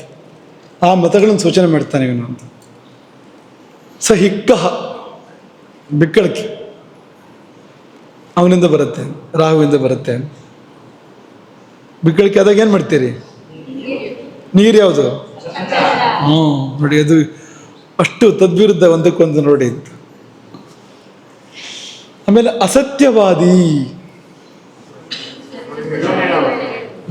ಸುಳ್ಳು ಹೇಳ್ತಾನೆ, ಅಸತ್ಯವಾದಿ. ಕಪಟೀಚ, ಸುಳ್ಳು ಹೇಳ್ತಾನೆ, ಮೋಸ ಮಾಡ್ತಾನೆ, ರಾಹುವಿಂದ ಬರುವಂಥದ್ದು. ಇದು ಶನಿಯಿಂದ ಬಂದಿದೆ. ಯಾವುದು ಆ ಕಪಟಿ ಅನ್ನೋದು?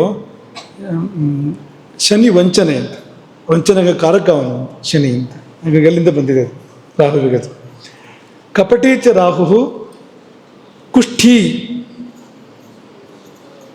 ಕುಷ್ಠ ಅಂದ್ರೇನು? ಚರ್ಮ ರೋಗಗಳಿಗೆಲ್ಲ ಕುಷ್ಠ ಅಂತ ಹೆಸರು. ಕುಷ್ಠ ರೋಗ ಅಂತ ಅದು ಒಂದಕ್ಕೆ ಮಾತ್ರ ಅಂತ ಅನ್ಕೊಳ್ಬೇಡಿ. ಆಯುರ್ವೇದದಲ್ಲಿ ಚರ್ಮಕ್ಕೆ ಸಂಬಂಧಪಟ್ಟ ರೋಗಗಳಿಗೆಲ್ಲ ಕುಷ್ಠ ಅಂತ ಹೆಸರು ಅಂತ. ಚರ್ಮ ರೋಗಗಳು ಅದಕ್ಕೆ ಕಾರಕ ಅವನು ಅಂತ. ಅವನು ಚರ್ಮ ರೋಗ ತರ್ತಾನೆ ಅವನು. ನಾವು ಬುಧನಿಗೆ ಹೇಳಿದ್ವಲ್ಲ, 7 ಪ್ರಧಾನ ಗ್ರಹಗಳ ಮಧ್ಯೆ ಬುಧ ಬರೋದು, 7ರ ಹೊರಗಿನ ಛಾಯಾಗ್ರಹ ಯಾರು? ರಾಹು. ಇವನಿಗೂ ಇದೆ. ಹಾಗೆ ರಾಹು ದೋಷ ಇದ್ದರೆ ಚರ್ಮ ರೋಗ ಬರುತ್ತೆ, ಕಜ್ಜಿ ಆಗತ್ತೆ, ಅದರಲ್ಲಿಂದ ಬರುವಂಥದ್ದು ಅಂತ. ಪರಾನ್ ನಿಂದತಿ, ಬೇರೆಯವ್ರನ್ನ ಟೀಕೆ ಮಾಡೋದು, ಯಾವಾಗಲೂ ಬೇರೆಯವ್ರ ನಿಂದೆ ಮಾಡೋದು. ಅವನು ಸರಿ ಇಲ್ಲ, ಇವನು ಸರಿ ಇಲ್ಲ, ಇನ್ನೊಬ್ಬನು ಸರಿ ಇಲ್ಲ. ಅದು ಒಳ್ಳೇದಲ್ಲ. ಯಾಕೆಂದರೆ ರಾಹುವಿಂದ ಬರುತ್ತೆ ಅದು. ಬುದ್ಧಿಹೀನ, ಶನಿಯಿಂದ ಬಂದಿದೆ ಅದು. ಬುದ್ಧಿ ಇಲ್ಲ.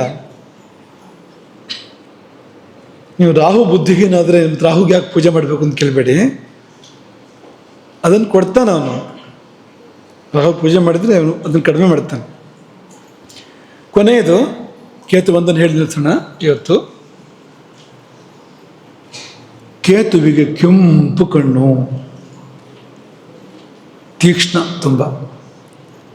ರಕ್ತ ಉಗ್ರ ದೃಷ್ಟಿ, ರಕ್ತವೂ ಕೆಂಪು ಕ್ರೂರವೂ ಆಗಿರುವಂಥ ದೃಷ್ಟಿಯುಳ್ಳವನು ಕೇತು. ವಿಷವಾಕ್, ಮಾತಲ್ಲಿ ನಂಜಿರುತ್ತೆ. ಕೆಲವರಿಗೆ ಆ ಥರ ಅಭ್ಯಾಸ, ಮಾತಾಡಿದರೆ ಏನೋ ಇಟ್ಟೇ ಮಾತಾಡ್ತಾರೆ, ಈ ಕಡೆ ಹೋಗಿ ಈ ಕಡೆ ಹೊರಗಡೆ ಬರಬೇಕು ಆ ಥರ. ಅವರಿಗೆ ಇನ್ನೊಬ್ಬರಿಗೆ ಒಳ್ಳೇದಾಗಬೇಕು ಅಂತ ಇಟ್ಕೊಂಡು ಮಾತಾಡ್ಬೇಕಾದ್ರೆ, ನಾವು ಮಾತಾಡಬೇಕಾದ್ರೆ ಇನ್ನೊಬ್ಬರು ಶ್ರೇಯಸ್ಸನ್ನು ಬಯಸಿ ಮಾತಾಡಬೇಕು, ನುಂಜಿಟ್ಕೊಂಡು ಮಾತಾಡುವಂಥದ್ದು. ಹಾಗೆ ನಂಜುಳ್ಳ ಮಾತುಗಳು, ನಂಜಿನ ಮಾತುಗಳು ಕೇತುವಿಗೆ ಇರೋಂಥದ್ದು. ಉದಗ್ರ ದೇಹ ಅಂದರೆ ಸ್ವಲ್ಪ ದೊಡ್ಡ ಶರೀರ, ಗುರುವಿನ ಹಾಗಲ್ಲ, ಇರೋದ್ರಲ್ಲಿ ಸ್ವಲ್ಪ ದೊಡ್ಡ ಶರೀರ ಅಂತ. ಸಶಸ್ತ್ರ, ಇವನು ಕುಜವತ್ ಕೇತು ಅಂತ. ಶನಿಮದ್ ರಾಹು, ರಾಹುವಿಗೆ ತುಂಬ ಲಕ್ಷಣಗಳನ್ನ ಹೇಳಿಲ್ಲ ಬೇರೆ ಕಡೆಗೆ, ಒಂದೇ ಮಾತ್ರ ಹೇಳ್ಬಿಡ್ತಾರೆ, ಶನಿಮದ್ ರಾಹು, ಶನಿ ಥರ ರಾಹು ಅಂತ, ಶನಿದ್ನೆಲ್ಲ ಅನ್ವಯ ಮಾಡ್ಕೊಳ್ಳಿ ಅಂತ. ಕೇತುವಿಗೆ ಕುಜವತ್ ಕೇತು, ಕುಜನ್ ಥರ ಅಂತ ಹೇಳ್ತಾರೆ. ಏನು ಬೇರೆ ಗ್ರಹಗಳಲ್ಲ, ಅದರದ್ದೇ ಛಾಯೆ ಥರ. ಶನಿ ಛಾಯೆನೇ ರಾಹು, ಕುಜನ್ ಛಾಯೆನೇ ಕೇತು ಅಂತ ಹೇಳ್ಬೋದು ನಾವು. ಹಾಗೆ ಕುಜನ್ದೆಲ್ಲ ಬಂತು, ರಕ್ತೋಗ್ರ ದೃಷ್ಟಿ ಕುಜ ಅದು. ಆಮೇಲೆ ಸಶಸ್ತ್ರ ಅಂತ, ಶಸ್ತ್ರಪಾಣಿಯಾಗಿರ್ತಾನೆ ಅಂತ ಯಾವಾಗಲೂ ಅಂತ. ಪತಿತಶ್ಚ ಅಂತ, ಪತಿತ ಅಂದರೆ ಬಿದ್ದು ಹೋದವನು ಅಂತ. ಹಾಗಾಗಿ ರಾಹು ಕೂಡ ಪತನ ಕೊಡ್ತಾನೆ, ಕೇತು ಕೂಡ ಪತನ ಕೊಡ್ತಾರೆ. ಇವರು ದಶೆ ಭುಕ್ತಿ ಎಲ್ಲ ಬಂದಾಗ ಬೀಳ ಸಂಭವಗಳಿರುತ್ತೆ, ಪತನ ಭಯ ಇರುತ್ತೆ. ಅದು ಮಾತ್ರ ಅಲ್ಲ, ಚಾರಿತ್ರ್ಯ ಪತನ. ಪತಿತ ಅಂದರೆ ಧರ್ಮದಿಂದ ಚ್ಯುತನಾದವನು, ಧರ್ಮ ಮಾರ್ಗದಿಂದ ಚ್ಯುತನಾದವನು, ಹಾಗೂ ಕೂಡ ತಗೊಳಕ್ಕಾಗತ್ತೆ ಅದನ್ನ. ಪತಿತಶ್ಚ ಕೇತು. ಧೂಮ್ರದ್ಯುತಿ, ಹೊಗೆ ಬಣ್ಣ ಅಂತ. ಅವನದು ಕಪ್ಪಾದರೆ ಇವನದು ಹೊಗೆ ಬಣ್ಣ ಅಂತ. ಧೂಮ್ರದ್ಯುತಿ. ಧೂಮಪಃ ಏವ ನಿತ್ಯಂ, ಯಾವಾಗಲೂ ಹೊಗೆ ಕುಳಿತಾ ಇರ್ತಾನೆ ಅಂತ. ನಿಮಗೆ ಏನೇನು ನೆನಪಾಗುತ್ತೋ ಗೊತ್ತಿಲ್ಲ ನಮಗೆ. ಇದು ಯಾವುದು ಭಾಳ ಹಳೆ ಕಾಲದ ಗ್ರಂಥ ಇದು, ಇವತ್ತು ನಿನ್ನೆ ಈ ಸದ್ಯದ್ದೆಲ್ಲ ಇದು, ತುಂಬ ವರ್ಷದ ಹಿಂದಿನ ಗ್ರಂಥ. ಅದ್ರಲ್ಲಿ ಏನು ಹೇಳಿದ್ದಾರೆ ಅಂದರೆ, ಧೂಮಪ ಏವ ನಿತ್ಯಂ, ನಿತ್ಯ ಧೂಮಪಾನ ಮಾಡ್ತಾನೆ ಅಂತ, ಮಾಡ್ತಾನೆ ಇರ್ತಾನೆ. ನೋಡಿ ಯಾವ ಗ್ರಹದಿಂದ ಬರುತ್ತೆ ಅಂತ ನೀವು ಅದನ್ನ ಅಂದಾಜು ಮಾಡ್ಬೋದು ಅಂತ. ಯಾರು ಹೊರಗಡೆ ಮಾಡ್ತಾ ಇದ್ರೆ ಕೇತು ಅಂತ ಅನ್ಕೊಳ್ಬೋದು ನೀವು ಅಂತ. ಧೂಮಪಾನ ಮಾಡ್ತಾ ಇದ್ರೆ ಕೇತು ಗೆಟ್ಟವರು ಅಂತ ಹೇಳ್ಬೋದು ಅವ್ರನ್ನ ಅಂತ ಬೇಕಾದ್ರೆ. ಧೂಮಪ ಏವ ನಿತ್ಯಂ ವ್ರಣಾಂಕಿತಾಂಗಶ್ಚ, ಗಾಯದ ಗುರುತಿರುತ್ತೆ ಮೈಯಲ್ಲಿ. ಕೇತುವಿನ ಪ್ರಭಾವ ಲಗ್ನದಲ್ಲಿ ಕೇತು ಹಾಗೆಲ್ಲ ಬಂದರೆ ಎಲ್ಲ ಒಂದು ಕಡೆ ಹುಣ್ಣಿನ ಗುರುತು, ಗಾಯದ ಗುರುತು. ಕುಜ ಅಲ್ವಾ, ಕುಜನ್ ಥರ ಇರ್ತಾನಲ್ವಾ, ಅದನ್ನು ಕೊಡ್ತಾನೆ ಅವನು. ಪ್ರಣಾಂಕಿತಾಂಗಶ್ಚ ಕೃಶಃ, ತುಂಬ ದಪ್ಪ ಆಗೋದಿಲ್ಲ ಕೇತುವಿನ. ರಾಹುವಾದರೂ ಹಾಗೆ, ಕೇತುವಾದರೂ ಹಾಗೆ. ತುಂಬಿಕೊಳಕ್ಕೆ ಬಿಡೋದಿಲ್ಲ ಅವರು, ಬಣಗಿಸ್ತಾರೆ. ಕೊನೆಯದು ನೃಶಂಸಃ ಅಂದರೆ ಕೆಟ್ಟವನು ಅಂತ, ಕ್ರೂರಿ, ಕೆಟ್ಟವನು ಕೇತು. ಇದೆಲ್ಲ ಕೊಡ್ತಾರೆ ಅವರು ಅಂತ. ತಮ್ಮ ತಮ್ಮ ದಶೆ ಕಾಲ ಬಂದಾಗ ಅಥವಾ ತಮ್ಮ ತಮ್ಮ ಪ್ರಭಾವ ಇದ್ದಾಗ ಇಂಥ ಗುಣಗಳನ್ನು ಕೊಡ್ತಾರೆ ಅವರು. ಇವರು ಒಳ್ಳೆಯ ವಿಷಯಗಳು ಇದೆ. ಕುಂಡಲಿನಿ ರಾಹುವಿಂದ ಚಿಂತನೆ ಮಾಡ್ತಾರೆ, ಕುಂಡಲಿನಿಯನ್ನು. ಮೋಕ್ಷವನ್ನು ಕೇತುವಿಂದ ಚಿಂತನೆ ಮಾಡ್ತಾರೆ, ಅಂಥದ್ದು ಉಂಟು. ಮೋಕ್ಷಕಾರಕ ಅಂತ ಹೇಳ್ತಾರೆ ಕೇತುವನ್ನು. ಇನ್ನೊಂದು ಮುಖನೂ ಇದೆ ಇವರಿಗೆ, ಬರೀ ಇಷ್ಟು ಮಾತ್ರ ಹಿಂಗೆ ಮಾತ್ರ ಅಂತ ಅಂದ್ಕೊಳ್ಬೇಡಿ, ಬೇರೆ ಒಳ್ಳೇದು ಕೊಡೋಂಥದ್ದು ಇದೆ. ಅದಕ್ಕೆ ಅಂಥ ಯೋಗಗಳು ಬರಬೇಕು, ಅಂಥ ಸಂದರ್ಭಗಳು ಬರಬೇಕು. ಬಂದಾಗ ಒಳ್ಳೇದನ್ನೂ ಮಾಡ್ತಾರೆ ಈ ಗ್ರಹಗಳು, ಮಾಡಲ್ಲ ಅಂತೇನಿಲ್ಲ. ಇದು ಈ ಗ್ರಹಗಳ ಸ್ವರೂಪ ಅಂತ. ಇವತ್ತು ನಿಮಗೆ ತುಂಬ ವಿಷಯ ಸಿಕ್ಕಿದೆ. ಇನ್ನು ಯಾರ್ಯಾರ ಮೇಲೆ ಪ್ರಯೋಗ ಮಾಡ್ತಾರೋ ನೋಡಿ ಇದನ್ನು, ಇವತ್ತು ಸಿಕ್ಕಿರೋದನ್ನು. ಮೊದಲು ನಿಮ್ಮ ಮೇಲೆ ಪ್ರಯೋಗ ಮಾಡ್ಕೊಳ್ಳಿ, ನೀವೇ ನೋಡ್ಕೊಳ್ಳಿ ನಿಮ್ಮನ್ನು, ನಿಮ್ಮ ಸ್ವಭಾವನೂ ನೋಡ್ಕೊಳ್ಳಿ. ನಿಮ್ಮ ಬಗ್ಗೆ ಬೇರೆಯವ್ರು ಏನು ಹೇಳ್ತಾರೆ ಕೇಳಿ ಒಂದ್ಸರ್ತಿ, ಅಭಿಪ್ರಾಯ ಏನಿದೆ ಅಂತ. ಆಗ ನಿಮ್ಗೆ ಯಾವ್ಯಾವ ಗ್ರಹ ಏನೇನು ಮಾಡ್ತಾ ಇದೆ ಅಂತ ಗೊತ್ತಾಗತ್ತೆ ಅಂತ. ನೋಡಿ, ಜಾತಕ ನೋಡಿ ಅವನ ವ್ಯಕ್ತಿ ಹೇಗಿದ್ದಾನೆ ಅಂತ ಹೇಳ್ಬೋದು. ಹಾಗೆ ವ್ಯಕ್ತಿ ನೋಡಿ ಜಾತಕವನ್ನು ಅಂದಾಜು ಮಾಡ್ಬೋದು ಅಂತ. ಅವನ ಸ್ವಭಾವ, ಅವನ ರೂಪ, ಅದನ್ನು ನೋಡಿದಾಗ ಹೀಗಿರುತ್ತೆ ಅವನ ಜಾತಕ ಅಂತ. ಮಾಡೋಕ್ಕೆ ಸಾಧ್ಯ ಅದನ್ನು. ಈ ಕಡೆಯಿಂದ ಆ ಕಡೆಗೆ ಹೋಗ್ಬೋದು, ಆ ಕಡೆಯಿಂದ ಈ ಕಡೆಗೆ ಹೋಗ್ಬೋದು. ಬರೀ ಮುಖದಲ್ಲೇ ಎಲ್ಲ ಗ್ರಹಗಳ ಆಕಾರ ಇದೆ. ಮುಖದಲ್ಲಿ ಈಗ ಮುಖದಲ್ಲಿ ವೃತ್ತ ಇದೆ, ತ್ರಿಕೋಣ ಇದೆ ಮುಖದಲ್ಲಿ ಅಲ್ವಾ, ಎಲ್ಲ ಇದೆ ನೋಡಿ ಅಂತ. ಚತುರಶ್ರ ಇದೆ, ಎಲ್ಲವೂ ಇರುತ್ತೆ ಮುಖದಲ್ಲಿ. ಎಲ್ಲ ಗ್ರಹಗಳಲ್ಲಿದ್ದಾರೆ ಅಂತ ಅರ್ಥ. ಅದಕ್ಕೆ ಮುಖದಲ್ಲೇ ಇದ್ದಾರೆ ಅಂತ. ಕಣ್ಣಲ್ಲೊಬ್ಬ, ಕಿವಿಲೊಬ್ಬ, ಮೂಗಲ್ಲೊಬ್ಬ ಇರ್ತಾರೆ. ಅವ್ರು ಆಕಾರ ಕೊಡ್ತಾರೆ, ನಮ್ಮ ಮುಖಕ್ಕೆ ಆಕಾರ ಕೊಡ್ತಾರೆ ಅವರು ಅಂತ ಅಲ್ವಾ. ಚೆನ್ನಾಗಿ ಅಭ್ಯಾಸ ಮಾಡಿ ಇದನ್ನು. ಮುಂದಕ್ಕೆ ಅದನ್ನು ಮುಂದುವರ್ಸೋಣ. ಹರೇ ರಾಮ.